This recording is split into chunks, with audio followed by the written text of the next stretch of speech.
The Champions League is one of the biggest footballing competitions in the world, where each season the giants of Europe compete against each other for a sacred piece of silverware. This season's final being here at Wembley Stadium, the home of the England national team. But what if I told you there was a similar competition for non-league sides instead? Let's find out some more. The FENIX Trophy was formed back in 2021 by Italian non-professional side Brera Calcio as a chance for non-league teams to play other European non-league sides in a competitive environment.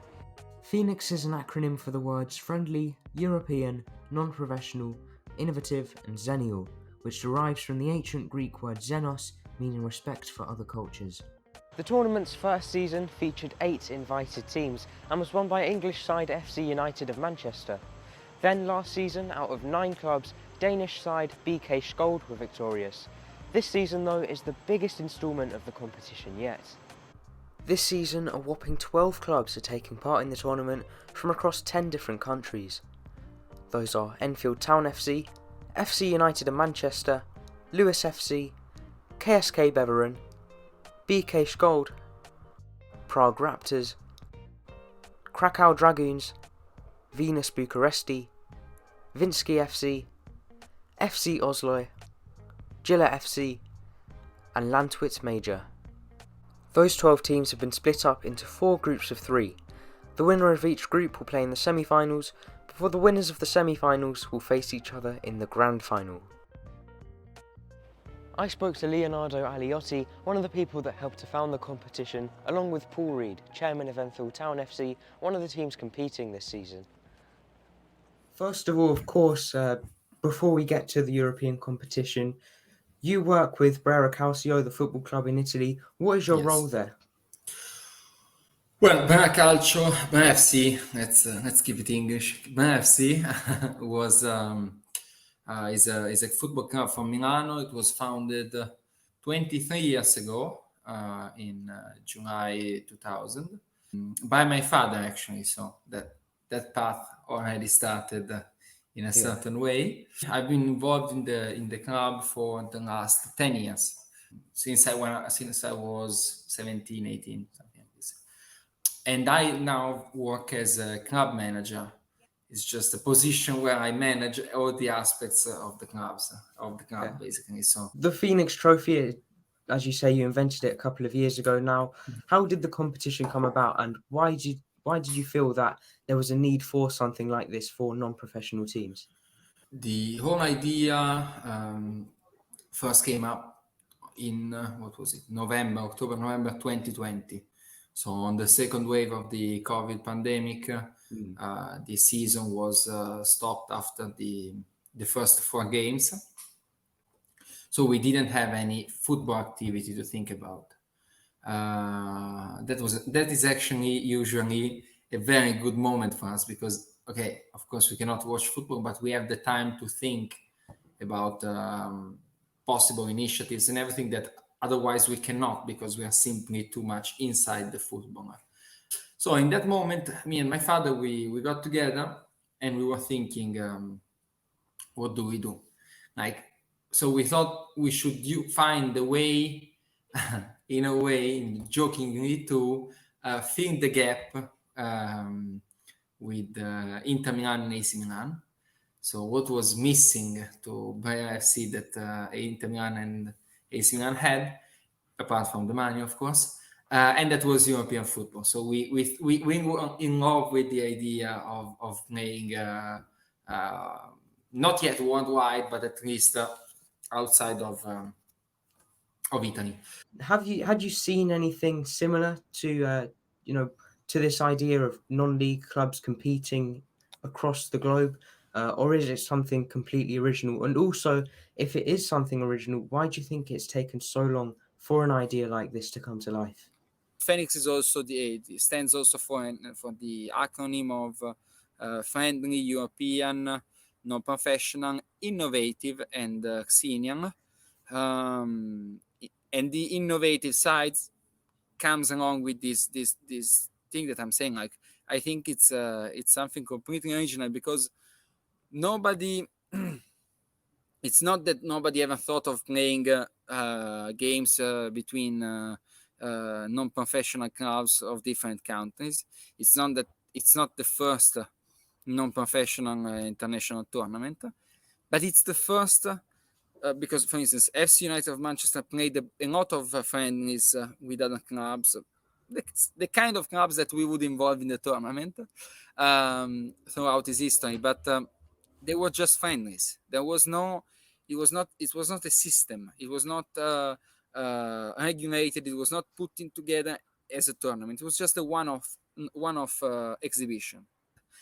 On top of that, we all the games are live streamed. There is a certain standard in terms of organization, in terms of technologization. I don't know if it's even a word, but in terms of giving the right visibility to non-professional football that is usually not connected to non-professional football. For me, non-league and non-professional football isn't just about the game on the pitch, but also off it, the community sense, everyone coming together. It's really about the local community that club is situated in. Do you think that's the same with the FENIX Trophy? Do you think that's a big part of the FENIX Trophy? This network that we are creating is very much stress on being together, of staying together, of meeting new people and making new friends. It's not just two teams, two clubs from different countries coming together and having a game. After the game is as important as the game. The type of also weird and bizarre relationship that you can being after the game, in the post-game dinner, where all the players come together, all the fans come together. It's very much non-professional football, which is something that the UEFA Champions League cannot do simply. Obviously, there is a lot of, I guess, financial difficulties in non-league. How is that sorted out? Because obviously it can't be cheap flying a whole team to different countries. How is that provided? Who pays for that? The away team only pays for the tickets, 22 tickets. We have a delegation or a group of 22. And the home team takes care of the hotel, transportation, and the game, so all game-related costs, and the post-game dinner. So a lot more responsibility for a lower price generally, because if you are local, some things will be free, some things will be highly discounted, so you can arrange something. One thing I do know about the competition is that it's officially recognised by UEFA. How did that come about? What was the process of like? And also, being recognised by UEFA, that statement, how much more serious does it make the FENIX Trophy? Usually when you play a tournament, even an international tournament, you have to request the authorization from the FA of the location where you are playing in. So, and it's pretty simple. Usually if it's a weekend in Milano, you ask to the Italian FA for the permission to play the tournament, and that's it. This is a tournament that goes on for a full year in 10 different countries. So we would have to ask to 10 different FAs, and the sovereign entity is UEFA. We had a good friend in the Italian FA, unfortunately passed away, I think, last year. And he used to be very powerful in the Italian FA, and he helped us a lot. He speed up the whole process of getting the approval on time from all the FAs and from the UEFA.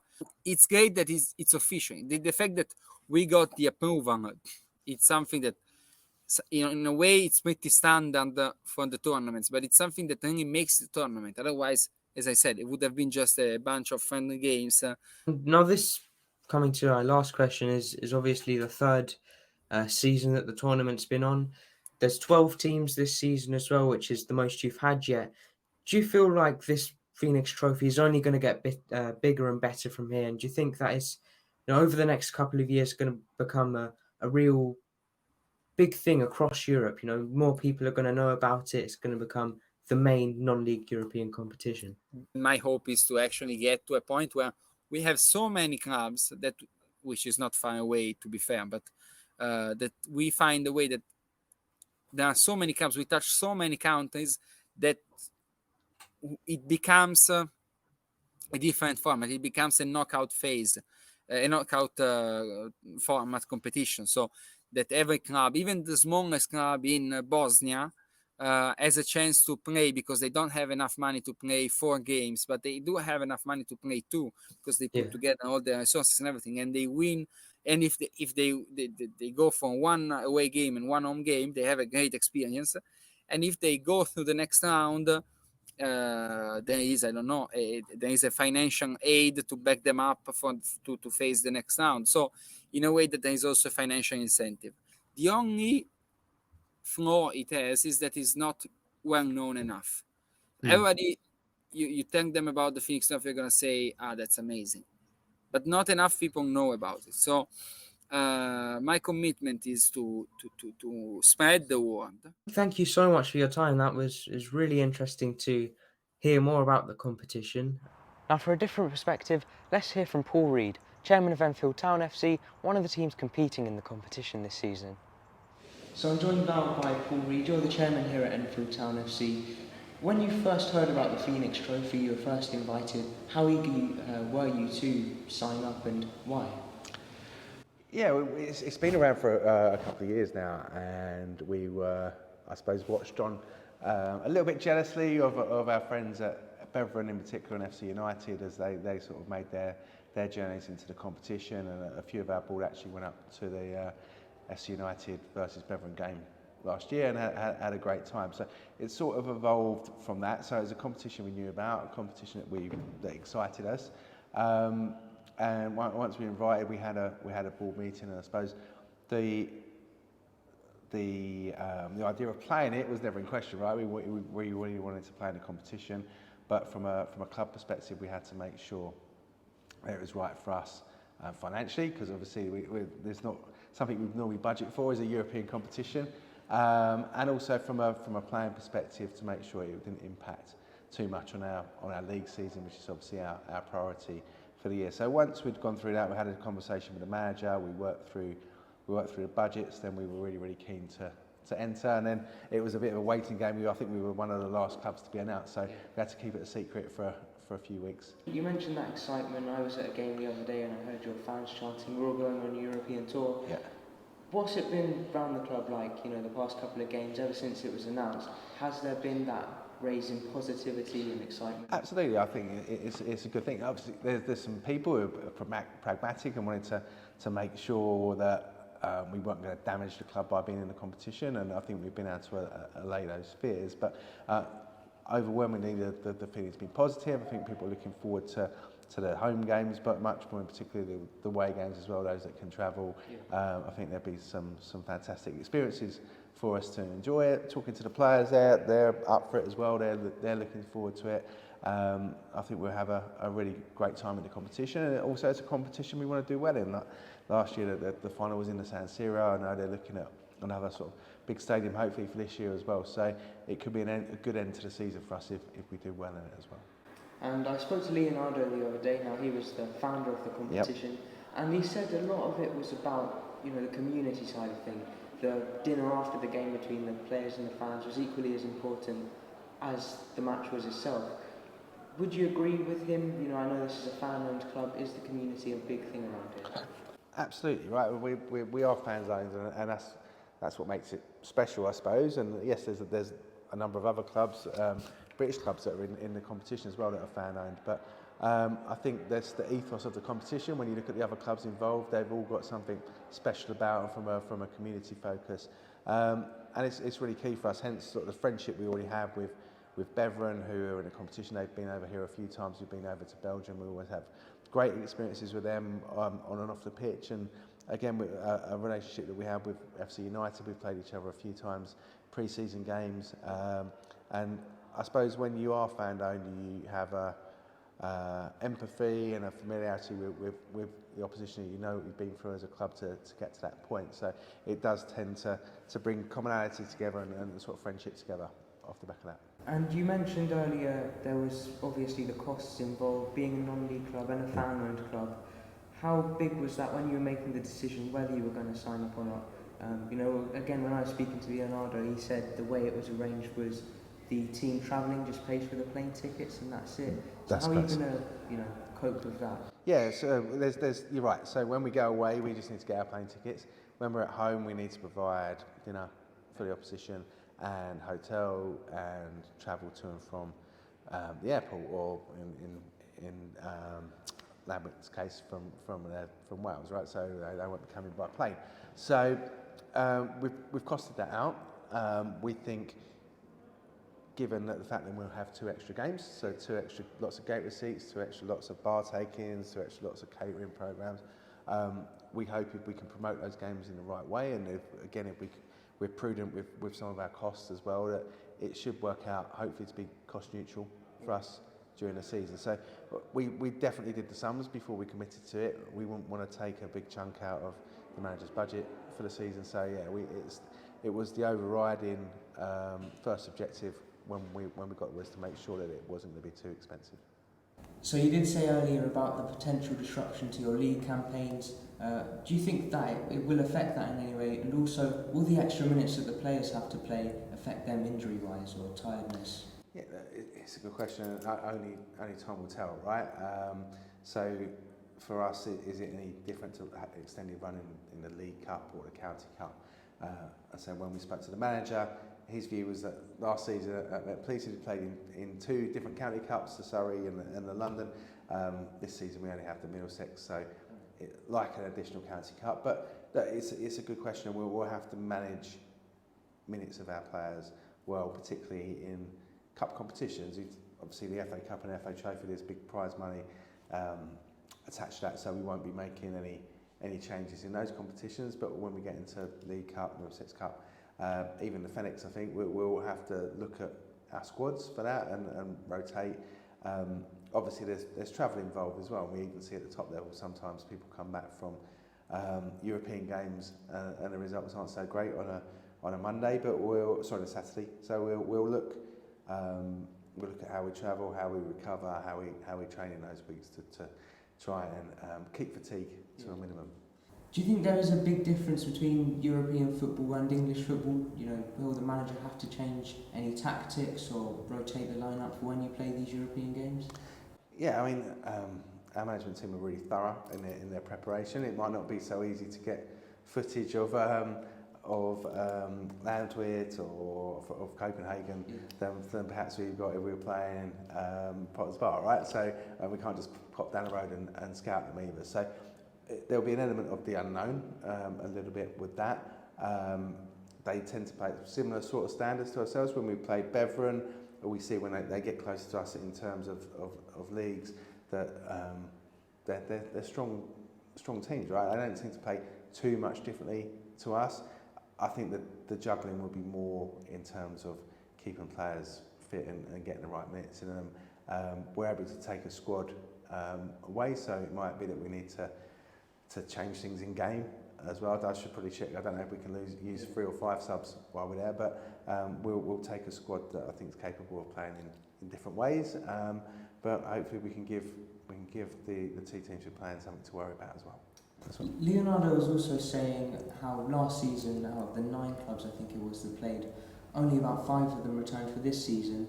So it may be another one where only time will tell, but if you were to be invited back next season, do you think it's something that you'd accept? Is it something that the club could potentially do each season now? Yeah, I think we just need to review it at the end, right? In terms of cost, in terms of did we enjoy it? To your point earlier, did we suffer physically on the pitch afterwards? So I think we'll review it. It's something we're really positive about as a competition, and I think if it goes well, then absolutely we'd love to do it again. But I think it's got to be right for the football club first and foremost, and we'll review that at the end of the year. And finally, some people don't like predictions, but if you were to give me one, do you think that Enfield Town has, the courage, has what it takes to win the FENIX Trophy? Yeah, there's some good teams in it, right? Even from the UK, FC United and Lewis are both really good teams at our level, so they're not in our group. I'd like to hope that with our great support as well, we'd win our home games and then look to take some points on the road. And then if we can win our group, then it's going to be a semi-final and a final over one weekend, right? So anything can happen in that. But I mean, our ambition is to get to the finals, and then I think anything can happen that weekend because there'll definitely be some very strong teams. Great. Well, good luck in the competition this season, and thank you for speaking to me. Okay, thank you. Well, thank you for watching this video, and of course a big thank you goes out to both Paul and Leonardo for agreeing to speak to me. The FENIX Trophy seems like a really exciting project, and I'll definitely be going to a game or two this season, and I recommend that you do too. Of course, good luck to everyone competing this year, and fingers crossed everything does go well and to plan. If you did enjoy watching this video, please make sure to like, subscribe, share and comment. Let's go and play some football.